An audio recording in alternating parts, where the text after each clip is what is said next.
dẹ̀ ti rí wípé agbo àwọn ọmọ eléyìí o tó bá ti lọ pọ́n wọn lé wọ́n máa attack ẹ wàá ra sá fún wọn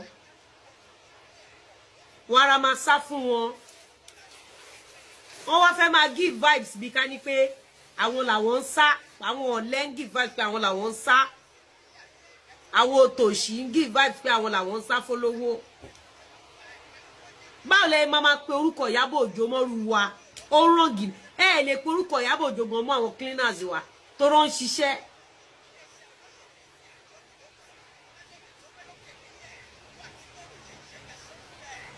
wọ́n ń ṣiṣẹ́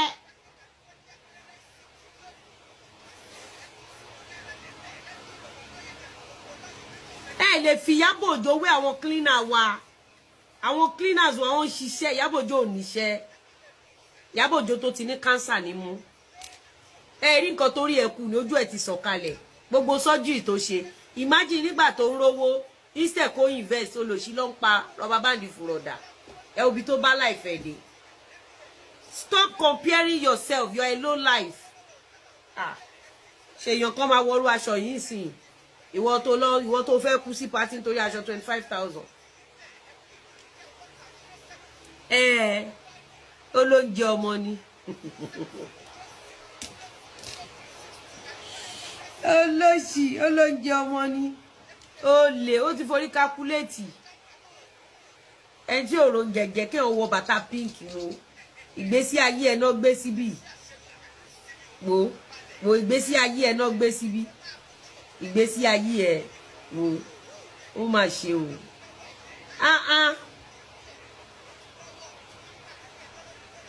go and get a job ọmọ ìlélẹ̀ ilé yìí ò dáa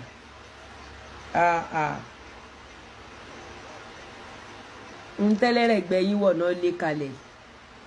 ilé yìí sì yẹ tó bá jọmọ ṣiṣẹ́ wọṣọ tó dáa ṣẹ́rí gbogbo àwọn nǹkan kò ṣe pé kò dáa o kò ṣe pé kò fáìn o kò ṣe pé kò fáìn kí gbogbo àwọn kí ni ṣe pé kò fáìn ó fáìn o ìwọ̀n eku nìwọ̀n ẹ̀tẹ́ ẹ̀ báyìí pé kàtàǹgó alágbára ẹ̀ rà á báyìí pé ṣáínà lágbára ẹ̀ rà á lágbára ẹ̀ bá ti ká ìtà ló rà á you don't understand ṣùgbọ́n Ìyábọ̀ rò pé òun lè máa búlì àwọn èèyàn lọ́fẹ̀ẹ́ ó rò pé òun ní monopoly madness yes I'm on life ó rò pé òun lè máa búlì àwọn èèyàn you don't understand wọ́n ẹ ti pọ̀ jù ó láì kàn máa compare báàlẹ̀ máa compare tó ń taṣọ pẹ̀lẹ́ni tí ò níṣẹ́ lọ́wọ́ does it make sense ṣó make sense ni àwọn tí ò níṣẹ́ lọ́wọ́ bí Ìyábọ̀ Òjó ní kẹ́ lọ máa fi wé Ìyábọ̀ Òjó tẹ́ bá ń fi Ìyábọ̀ Òjó tẹ́ bá ń gbé wa sẹ́gbẹ́ Ìyábọ̀ Òjó àbí tí Ìyábọ̀ Òjó bá fẹ́ trend pẹ̀lú wa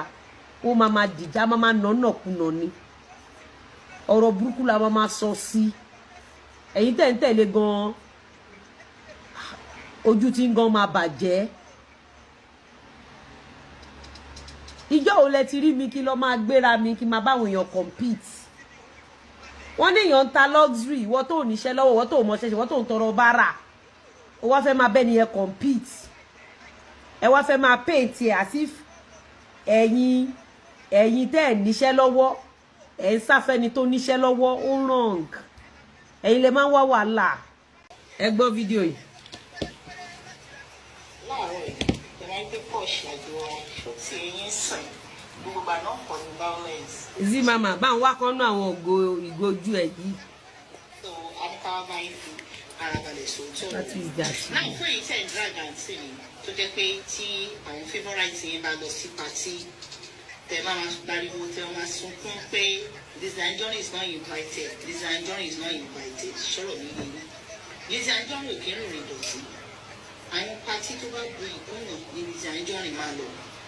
ojú yìí ló ti dàbí pé Lizzy Anjorin ò kí ń lọ party yeah she do go party ṣùgbọ́n she's not going for party for validation or for her fans to be shouting like a mad people. Now, of the shoe, but the fact that it's fake brand for mother-in-law is supposed to be. Only dear Gist lover, I don't know if you were paid to Try and bring me down. Okay, message tí Mercy send sí Gistlover lílé kó tó ní pé Ìyábọ̀ Òjó ó wá bá dọ̀rẹ́